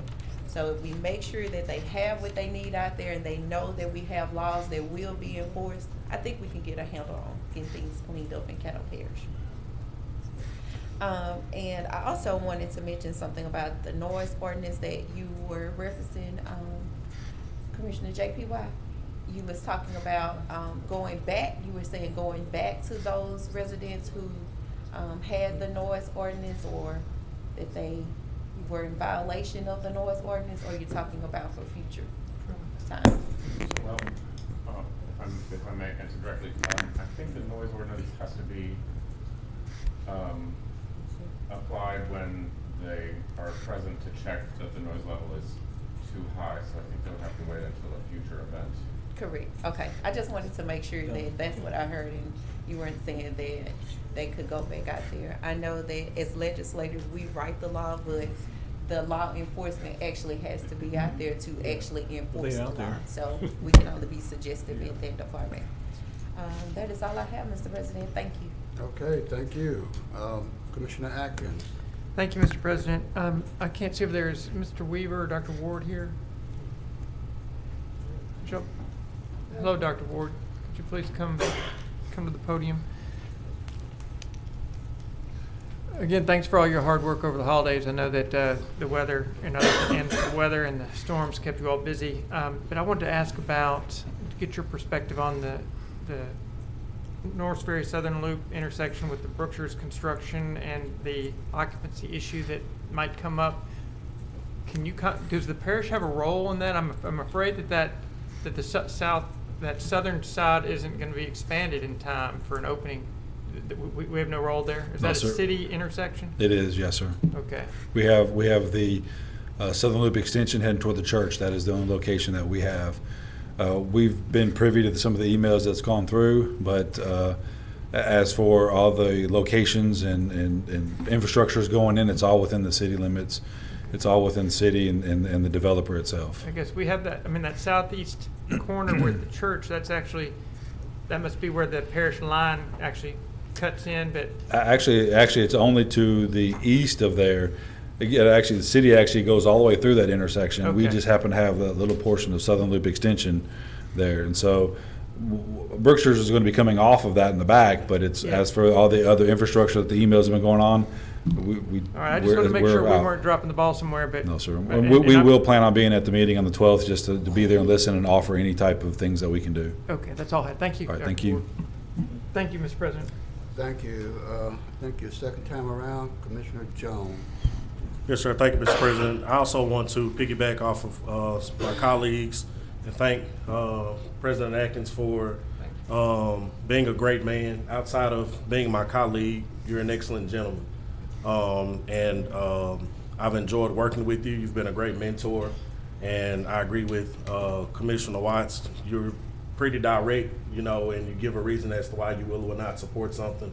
And you don't just leave it there. It opens up my perspective as to why you are opposing or supporting something. So it makes me kind of dig deeper into ways that I could possibly maybe sway you or not. But it puts me in a position where I have to further research what I'm trying to accomplish to see where I may be missing some points. And so I thank you for not only mentoring but educating me on how government works. And just being new, I never think it's wise to kind of just put yourself with one or two people. You want to get around the entire horseshoe and get to know everybody and get a perspective as to how everyone looks at things, and you've never been afraid to share that information with me. And I appreciate that. And hopefully with you being my neighbor now in the horseshoe, we'll do a lot more talking and getting to know each other. So thank you for your service. Yes, sir. Okay, on the second go around, Commissioner Epperson. Let's call a spade a spade. The little situation isn't anything new. I published a newsletter, and I think one of the major articles I had in there was about these signs. Now, let's see, January the 7th would be 30 days since the runoff election. And do you know that there are still political signs that are out in the streets? J&J Advertising, we sponsor college football games, major advertising on television, signs on the corners, and just leave them there, don't pick them up. We flip houses. We correct your credit score. The queen of tea cakes, plumbing, firewood. That's litter, ladies and gentlemen. Those are things that you could see. On the political arena, when we file a run for public office, you get information from the MPC relative to your signage. And all these people that want to be leaders, their signs are still out and the election is over. Some of them where they won, lost, or it was a draw. That's litter in itself. That's shameful. That tells people when they come to look here to locate a business, if your leaders don't pick up their trash, then what do you expect of your constituents and people that visit? So it's an ongoing thing. And I think we need to really get together and get some comprehensive dialogue and probably go through our property standards committee, and let's get serious about this. Every other week, gun shows. Those signs all over, and they leave them out there. When it come time to cut the grass, they can't even cut the grass good because they get in the mowers and just lay. They can't pick up all those signs. So we got a problem, but we got to be serious about the laws that we have on the book, and we have to call a spade a spade. Yeah, we love businesses and industries and all, but hell, they have to lead by examples also. You put a sign out, you take it out. When I run for election, most of them have been on Saturdays. Sunday morning I go to church, and I'll be out in my suit after church picking up every one of my signs that I know is out. Thank you. All right, that takes us to Attorney Frazier. Yes, I just wanted to address something with the noise ordinance. I think it's important to note that we have two different types of noise ordinances. We have one for oil and gas wells, where the only citation or enforcement issue there is whether or not that can be shut down. That's done by parish officials. Then there is a criminal noise ordinance that is already on the book that is enforced by law enforcement, where the person has to be given an opportunity to cease or desist before a citation or is written or an arrest is made. So there are two different things. The one that is applicable to the wells would not be applicable in any other situation but for the oil and gas wells. The general noise ordinance is applicable to any situation within an unincorporated area of the parish and is enforced by the sheriff's office. We'll be calling him tomorrow. We shall be calling the sheriff tomorrow morning about the ordinance that Attorney Frazier's pointing out to me. You're not hearing you, Commissioner. No, I was just commenting, Commissioner Burrell, that I'll try to contact the Sheriff's Department in the morning about the noise ordinance with respect to the issue that came up on Tuesday with the trail ride, to see if they can actually enforce the noise ordinance that currently exists on the books. Okay. All right, second time around, Commissioner Gage Watts. Thank you, sir. I'll be quick. I just want to put on record that I have not been receiving emails from my constituents because I have an iPad that does not work unless I am here at this facility. So I've gotten an influx of emails that just rolled in today. I mentioned it. I started mentioning this probably 6 months ago. I think I told Jeff about it about 4 months ago, but I need a new iPad. So I'm asking the administration to please give me an iPad today. Thank you. If you can leave it with us, we will take care of that for you. Okay. Commissioner Young. Thank you, Mr. President. Just very quickly, Attorney Frazier, is that Section 3252, the generally applicable noise ordinance? The general noise ordinance is Unreasonably actually, let's see, that's gonna be under your article. I'm sorry, because I'm looking at a different 30. Yes, 3252. 3252. Okay, and if the Sheriff's Department, for some reason, can't get out there at the right time to enforce it, Dr. Wilson, can we send our post-certified officer who does the weight controls on highways to do that? We have one, sir, and I would like to pursue the Sheriff's Department route first. That failing, then we would resort to the second option. Okay, terrific. Thank you. That's all. Okay, hopefully third and final, Commissioner Epperson. We want to move on. I have an iPad issue also. I get emails that was supposed to send yesterday, they'll come up 2 days later. I'd just like to meet the IT man here in person. Okay. What we'll do, I'll send an email out to everybody on commission tomorrow and see who all's having some issues. I know with Commissioner Gage Watts, we did investigate into it a little bit and found out at least some problems that weren't causing it, but obviously there still are problems. So we'll coordinate with IT and admin and send something out to everybody and see if y'all all want to set up a time to come in and we can help you work through those problems, make sure that everybody's got a working iPad. Good plan. Okay, if that's it, we're going to move on then to item number 12, public hearings on zoning ordinances and cases. Public hearing on ordinances. I believe we have one, Jeff. We do have one item under the public hearing for ordinances today. It's a public hearing for ordinance number 6297, an ordinance amending the 2022 budget to amend the budget of estimated revenues and expenditures for the Section 8 fund. Okay, well, the floor is open now for the public hearing. Anyone to speak for or against, please do. Not, public hearing is closed. All right. Yeah. But we have no zoning ordinances for final passage today, so our ordinance for final passage to be considered today is the one we just had the public hearing for, ordinance number 6297 of 2022. Amending the 2022 budget to Move to adopt amend ordinance number 6297, 2022. Okay, it's been moved and, I'm sorry. Everybody ain't using the pad.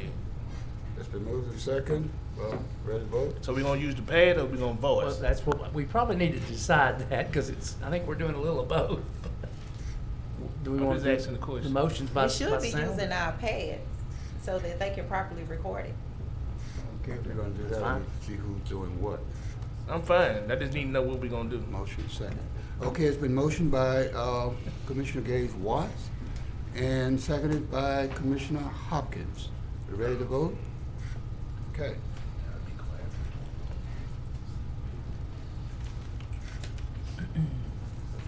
All right, that motion carries with 10 in support, none in opposition, and 1 absent. That brings us to zoning ordinances for introduction by title, where we have one item today, and that is to introduce ordinance 6299 of 2023 in relation to case 22-28-P. That's an ordinance to amend Volume 2 of the Code of Ordinances of the Parish of Caddo as amended, the Caddo Parish Unified Development Code, by amending the zoning of property located east side of Mansfield Road, approximately 2,100 feet south of Keithville Kingston Road in Caddo Parish, Louisiana, from RA, Rural Agricultural Zoning District, to I-1 Light Industrial Zoning District, and otherwise providing with respect thereto. This is in District 11. The next item is an ordinance for introduction by title, and this is ordinance number 6300 of 2023. This is an ordinance amending the budget of estimated revenues for the American Rescue Plan Fund to provide an appropriation for Ring Doorbell Program in Caddo Parish and otherwise provide with respect thereto. This is sponsored by Commissioner Gage Watts. And that brings us now to work session minutes, where you find your minutes of the January 3rd meeting are attached. All right. Do we hear a motion on that? Okay. Moved by Commissioner Johnson and seconded by Commissioner Gage Watts. Ready to vote?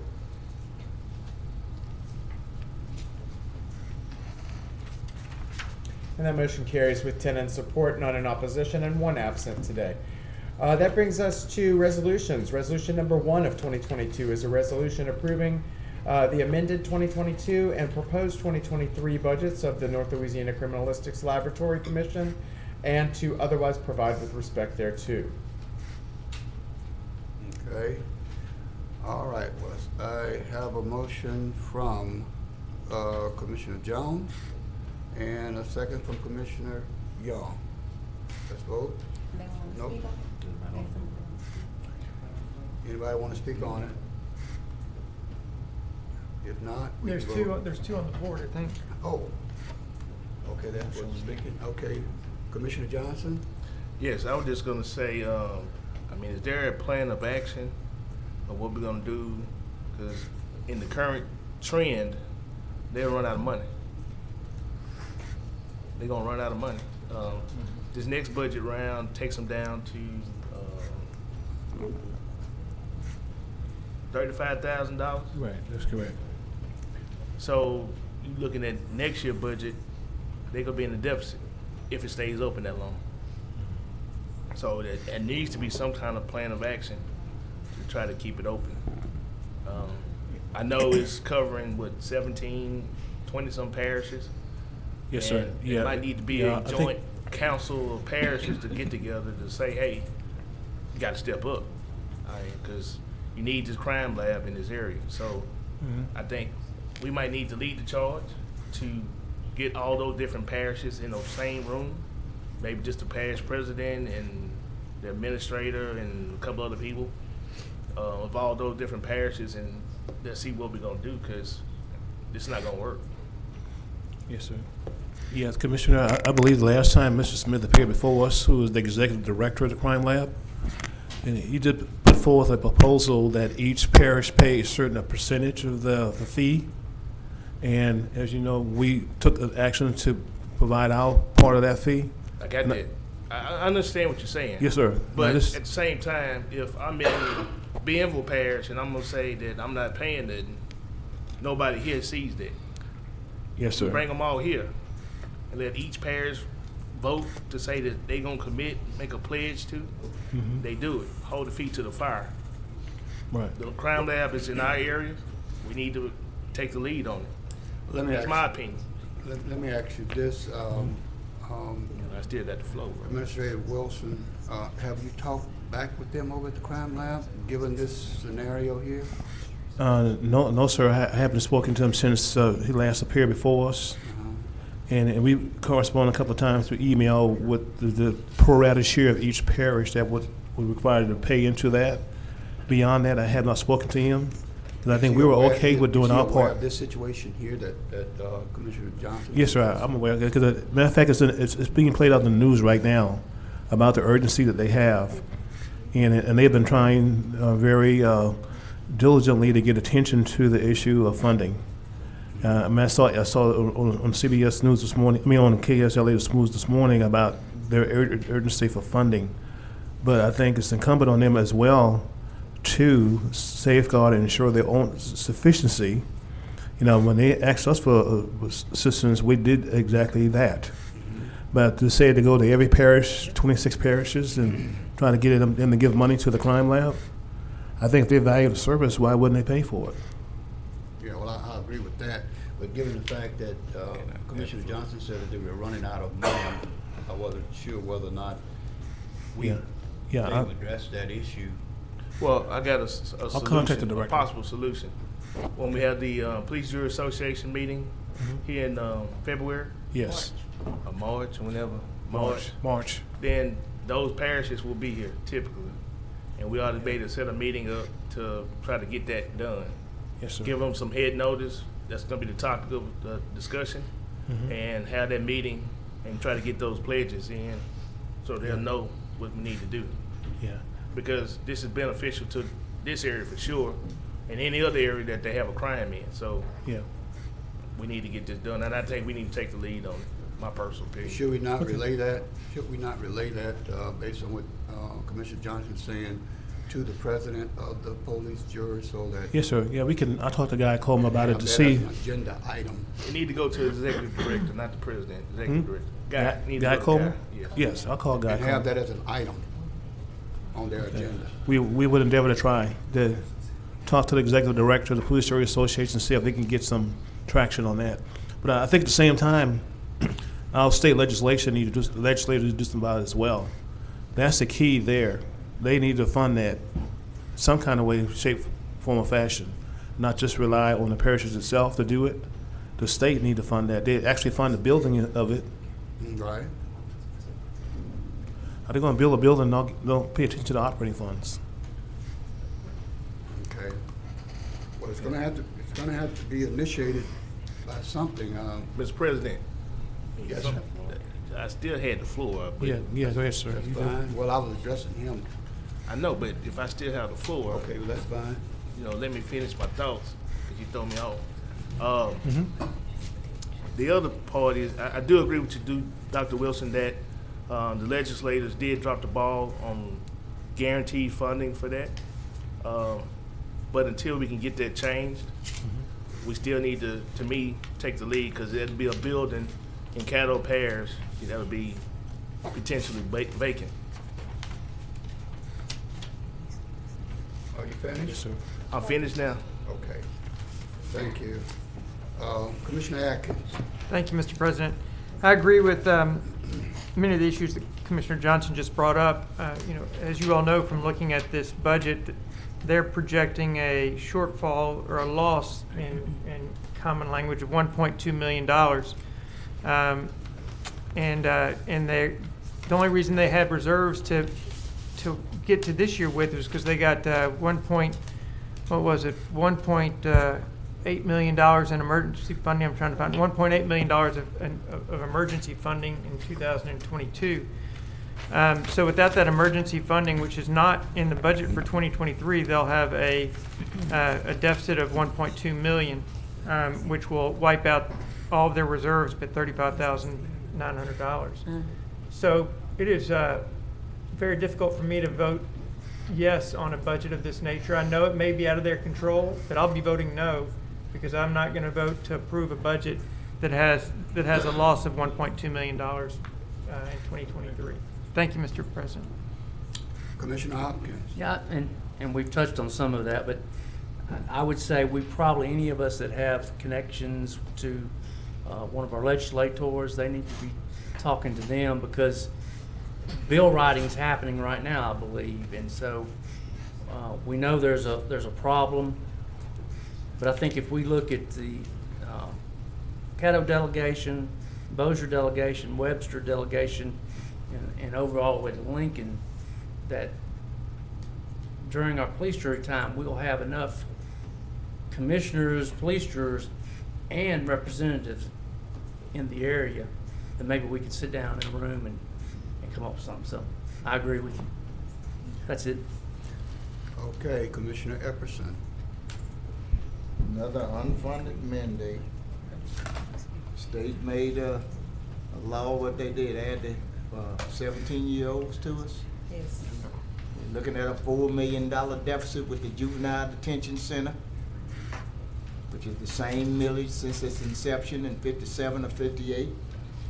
The state comes and throw up a big building and no funds to run it. The parishes aren't the only one that have crime. Most of your major crime is committed by your major urban cities. So why are we talking about the parish? What about the LMA? They need to become involved. City of Shreveport. If you look at the crime analysis, the majority of crime is committed by persons from your major metropolitan areas. So what are they going to do? And these doggone state legislators darn sure need to be held accountable. And we need to stop sitting down, letting them come up with a big idea, and then don't have no money to run it, and they drop it in our lap. Here come the investigative reporter, and everyone is concerned and alarmed about it, but guess who they come to begging for money? Caddo Parish Commission. Thank you. All right, that takes us to Commissioner Jones. Dr. Wilson, is this something we could have as a legislative priority? Pardon me, sir? This particular issue with the... It was one of our top priorities. We only submitted 3, and this was one of them. Okay, okay. Yes, sir. We sent it already to our state delegation already. Mm-hmm. And we have our lobbyists also working on the effort to try to gin up some support to get some funding from the state. Okay, thank you. You're welcome, sir. Okay, if there's no more comments on this, then we're ready to vote.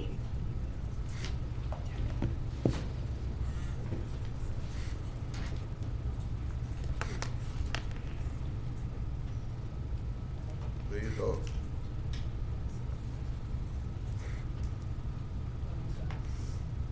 Okay, now I think all votes have been cast. And I'm sorry, am I seeing 6-3 too? 6-3 with 2 absent. That does pass. Remember, right now, 6 is a majority of the full body at the moment. So that is adopted. No. Resolution. Charter says 7 votes. And if it's 9 people here, we still have to have 7 votes. I believe. 7 is Am I right? My turn? That's right. Okay, thank you. It can pass from a work session to regular session with the majority, but if it's a resolution or ordinance, it has to have 7. I believe it says a majority of the full body, which right now your majority is. We'd have been through this years ago. 11. I do think you had somebody who didn't vote. I don't. We got 10 people. 11. 10. We got 10. Okay, it fails. Mario. If somebody didn't vote, the Chavez. Okay. Well, okay, where are we? I'm sorry. Hold on. Where are we on this? If Commissioner Chavez were to vote no, which is what he just said he would vote, that doesn't change that there are 6 yeses, and 6 of 11 is still a majority of the body. Yeah, but it had to be 7. Let's see. The only, I believe, according to the charter, your only case in which you're allowed to take 6 votes to pass something is for your appointment of the new member. Right. I mean, we've had meetings with 8 people here, still had to have 7 votes in order for it to pass. So this is no different. All right. I think the question is, now that we're 1 short, we're a body of 11 Right. and not 12. Does that make a difference? So it's 6. Yes. Attorney Frazier? No, because you are not a body of 11. Okay. You're a body of 12 with a vacancy. And that's what we got. Okay. All right. Thank you. Yes. That means somebody absent. Okay, where are we with this, Jeff? It fails. It does not advance. It just, Okay, it failed. because on mine it still say pass. All right, let's go on from there. The next item is new business, approve authorization of Caddo administration to use reserve trust fund allocations to assist Caddo Parish citizens impacted by recent natural disasters, tornadoes, and weather events. Well, you missed one. Oh, I'm sorry, I skipped old business. I apologize, I went straight from resolutions. We do have an old business item today, resolution number 52 of 2022 is a resolution to request the Parish Planning and Zoning Commission to create a R143 district zone. Sorry? What? Oh, okay, it's been motioned by Commissioner Lazarus and seconded by Commissioner Johnson. Any comments, Commissioner Johnson? Thank you, Mr. Chairman. This is a compromise with what I've heard the other day, or the last time we brought this up. Want to the commissioners to know that what we're dealing with, you got the urban circle, the suburban circle, and the rural circle. All right? The rural area is excluded from this at all. It's not even included. The urban circle, which is inside the city limits of Shreveport, is not included. So we're only talking about the 5 mile area. Most of your established neighborhoods and possibly your newer neighborhoods that are in the unincorporated areas will be right at an acre-sized lot. A lot of that is because of your wastewater treatment plants that will be having to be put in if it doesn't have a sewer district. In a RA, by law, they're supposed to have agriculture. So that means they have to have some kind of plants or animals or whatever. We have not been enforcing that. This is a R143, which will be the same as a R112, R17, R15. It will just be inconsistent with those. It will also help developers when they come in and say, well, they want to develop a tract of land. That process there would then put in place will make that area is a RA, it will turn it into R143, so then they can build site-built homes on that particular area. If there's an existing neighborhood, now they can request to have all those lots in the existing neighborhood that are underdeveloped to turn into a R143 instead of being an RA. The RA will stay exactly like it is. There's no changes to that. This is creating a new zone for residential to be able to have an area where there are no manufactured homes. The next wave would be to make sure that in the RAs that we have some aesthetics to those so that they will look like nice. It's not have the unskirted bottoms and things like that, and the temporary stairs. And I heard during our last debate that we don't have any like that in the parish, or they don't do that anymore. But I just recently saw a couple put in that had the same thing, temporary stairs and then the tin around the bottom. So want to put some things in place. We want to make sure that the streets and everything is clean. We also want to make sure that the aesthetics of all our homes look well. It doesn't cut back on home ownership because somebody goes out and buys 2-3 acres, they'll still be able to do, if they got an RA, they'll still be able to slide a manufactured home in without a problem. This is just dealing with the 5 mile area that has structured neighborhoods and all new developments. Are you finished? I'm finished. Okay, Commissioner Hopkins. Now, like the areas like Blanchard Fir and Blanchard Latex are in my district, and it is a, I guess, multicultural type of deal out there. And we've got all kinds of homes. My concern is making it difficult in any way or more expensive to put in a mobile home for people that already have a hard time coming up with a down payment. And that goes across white, black, yellow, everybody. I mean, there are people that just, they have a tough time getting a home, and their only way to get it is through a mobile home. I agree. And I don't want to take that right by use away and make it hard by, well, I've got to go get a $100 permit or anything like that. So for that reason, I'm not going to support this. I understand what you're trying to do. I don't agree with it. So totally, I haven't bought into this. Okay. Probably will never buy into this. But that's the problems I have with it. Okay. I think we're just taking rights away from people in a sense. If you've always been able to do it, let them continue to do it, or get us out of the metropolitan planning area part. That's what I say. Finish. Anyway, that's it. Thank you. Okay. All right, Commissioner Atkins. I just, I'm sorry, Commissioner Chavez. President, he can speak and I'll go after him. Okay, you're not to fight over it. go ahead, Wanna go. Commissioner Chavez. I was going to make a motion to move this to Long Range Planning Committee. If I can get a second, I'll speak on it. Second. Thank you, President. I've had a couple. First off, I live in Southern Hills, so I'm not familiar with the manufactured or a modular home. I live in a neighborhood. I always have. I've had some rural citizens reach out to me, and they've, I guess, given me their opinion of their displeasure with this, and they're worrisome about affordable housing. I have yet to hear the issue on what this is trying to solve.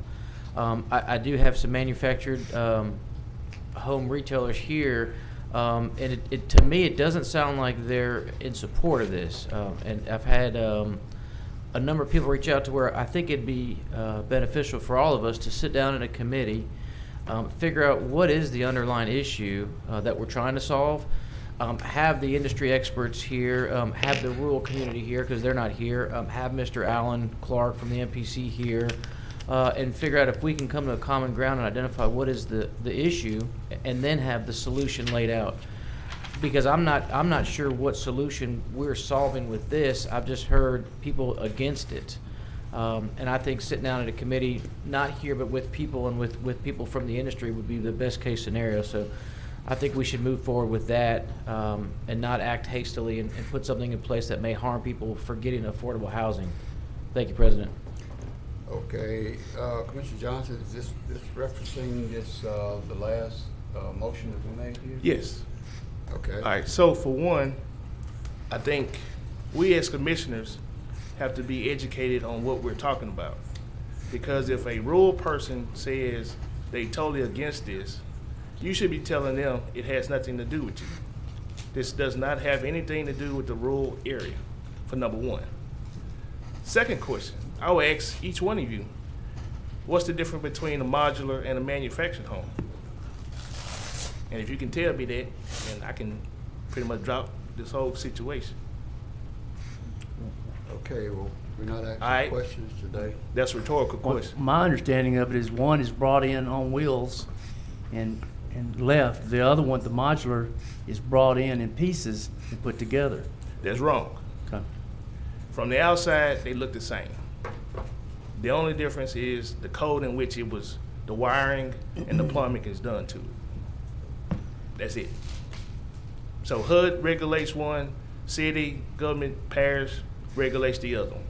So what I'm trying to do is to protect the homeowners who have moved to the suburban area and there's vacant lots and someone goes in and slides in a manufactured home into their neighborhood.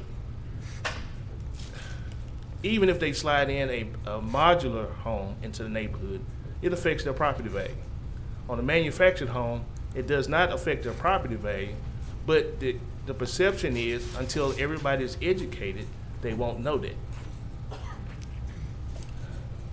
To have a neighborhood where you've put $200,000-300,000 houses in, the land, to buy that land, is gonna be typically more than it would be for you to go buy some land in the rural area. So for home ownership, to say that you're gonna put a single wide in a subdivision that's got $300,000 and $400,000 houses in it, it's kind of ridiculous to say that we're talking about home ownership and moving in a manufactured home now. I don't see that. Where I see it at is where you have a new development where the property value has not really been established, and then once they start building homes in there, then someone comes in and slide one in. Still got property around the lake that you can still do the same situation on. I'm just trying to prevent that from happening. Typically when people go and build a home in a suburban area, they're not fully educated of where it's zoned, what it's zoned by. All they see is, this is where I want to build a house and make it my home. They love the area, they love what they see, and that is what they use when they go in to get there. And so if they're not educated to know, well, somebody can slide a manufactured home in here and you have nothing to say about it, then that's an educational gap between us and them. I'm trying to close that gap up so that that won't happen to people in the future. People spend their money, their life savings to get into a house and think that it's okay, neighborhood is gonna be good. And then they find out a few years later, oh, well, they can slide a manufactured home here, and now they feel that their property value is gonna go down. I'm not doing away with the RA. This is a compromise from my part. I'm just creating another zone, R143, in which you can still keep your RA, but here's an R143, and if a developer comes in or an existing neighborhood says, well, we want all the vacant lots still to be in here to be a I-143, they'll be able to do it. They have something to go to do it. This is a fix to what that's already out there. We had the situation in West Shreveport that has that and has some potential on the north side about a lake. So I'm just trying to put out a fix to this. What I'm hearing now is nobody want to fix it, keep it the same way it is, and then we still have problems. It doesn't hurt the manufactured home business, and it doesn't hurt site-built business. All it is creating an additional zone for protection. Let me do this. Other thing I heard, I ain't finished yet. Well, I understand, but this My is... 3 minutes is not up. Well, give me a chance to inject this. But you're not supposed to inject it until I finish, Roy. There was a motion made to take this to the Long Range Planning Committee, and that's what we are supposed to be discussing. His deal was that it was for the rural area. I'm explaining why it's not even the rural area. We have to educate ourselves on issues so people won't be asking us and then we fall into that trap. That's what I'm talking about. I understand that. Yeah, well, I know it is germane to the subject matter, but we had a motion on the floor to take. But there's still discussion though, so I can still discuss until. Well, go ahead on, Commissioner Johnson. And then the other issue is I heard that Commissioner Hopkins says that people want to be able to go in, slide in something without having permits. But they still have to have a permit to do that. They can't just go blindly and put something in without a permit. So they still would have to go get that permit. Thank you. I'm finished now, Roy. Okay then, thank you. Commissioner, well, I know Commissioner Atkins came on twice. Are you still there? Well, thank you, Mr. President. I just wanted to point out, at one point earlier, when we had the original motion of 20.1, it had Commissioner Lazarus as making that, making the original motion to approve 20.1, and I don't know that that was his intention. And if it was not his intention, and it's in the record, I just wanted to point that possible conflict out. Clerk read the wrong title, and I thought I was motioning for what you. Yeah, well, I just want to make sure the record does not reflect something you didn't want it to reflect. Doesn't matter. Okay. Commissioner Epperson? That's it, Commissioner, thank you. Get you on the board. I would suggest you can see some examples of what Commissioner Johnson is really talking about. Go down Buncombe Road and go down Simpson Road. Continue west on Buncombe Road until you get into 169. To your right, you got a beautiful subdivision of manufactured homes. Every one of them are manufactured. Same thing, compatibility. Go down Simpson Road, you probably got homes 354, 450,000. And as it stands now, somebody can just come down and put, you see what I mean? It's a matter of compatibility. Look at the intersection of Jefferson Page Road and Pines Road. I don't know, you know, manufactured home or whatever, they got the little brick fronts on it. But all those nice homes leading north on Pines Road to Lakeshore Drive in the Cross Lake, all those big, nice two-story homes, large lots, and then you got all those manufactured homes that look like hell, incompatible with the subdivision. That's what it's all about. People bought those homes, those nice homes on brick foundations, 38, 4,000 square foot, compatible. And then somebody come in here and zone it because somebody had the money and wanted to make a quick dollar on the land and put that in there. It's just not fair and it's not right. And that's what this is. Take a ride out down Simpson Road, Buncombe Road, you'll see the manufactured home subdivision, all of them in there just as neat as a pin, everything compatible. That's what those people want. Then you got areas that's developed where all the, I guess the trailer homes are in. Everything is compatible. That's all we're saying, but don't try to put a square peg in a round hole. That's what that's about. People move out the place, they want to get away from inconsistency. And that's all this is doing, looking for consistency for people that can afford to move to those places. And that's why they move there, for compatibility, consistency, and their property can appreciate. Thank you. Okay. If there's no other discussion, we have a motion on the floor by Commissioner Chavez and seconded by myself to move this to long-range planning. We both turn the vote.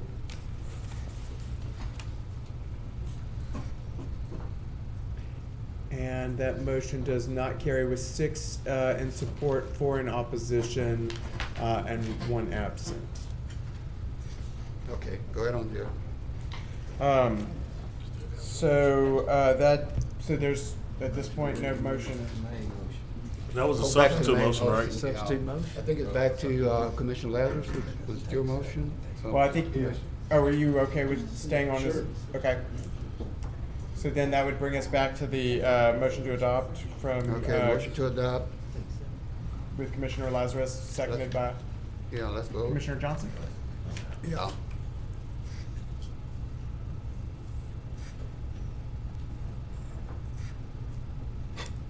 Okay, and that motion does not carry with 5 in support, 5 in opposition, and 1 absent. That brings us then to new business, where the first item is approving authorization of Caddo administration to use the reserve trust fund allocations to assist Caddo Parish citizens impacted by recent natural disasters, tornadoes, and weather events. Motion by Commissioner Epperson and second by Commissioner Gage Watts. Commissioner Johnson. Need to ask Commissioner Epperson first. Sorry. I think this been totally explained upon Monday. And I'll be voted in favor. Okay. Anyone else? I'm sorry, on Tuesday. Commissioner Jones. I wanted to move to Global 21.1, 21.2, 21.3. I was on the board too. Or adopt. Okay. It's been moved by Commissioner Jones. Can I get my recognition to speak? I was on the board. Well, I just don't see it on here, but yeah, I don't see it on mine. It was before Stefan. Oh, before Stefan.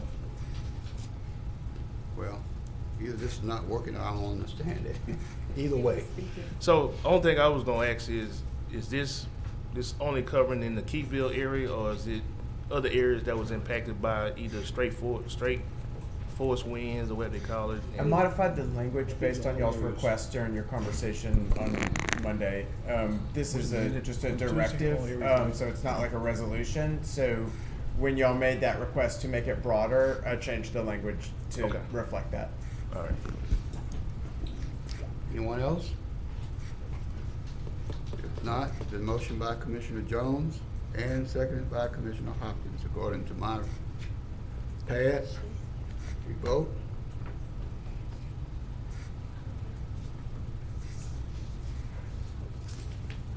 All right, and that motion carries to adopt, to englobo and adopt the new business items on your agenda today. That brings, and by the way, that was with 10 in support, none in opposition, and 1 absent. That brings us to communiques and reports. Is there anyone else that has any other comments? If not, we'll move to adjourn. Move to adjourn. All right.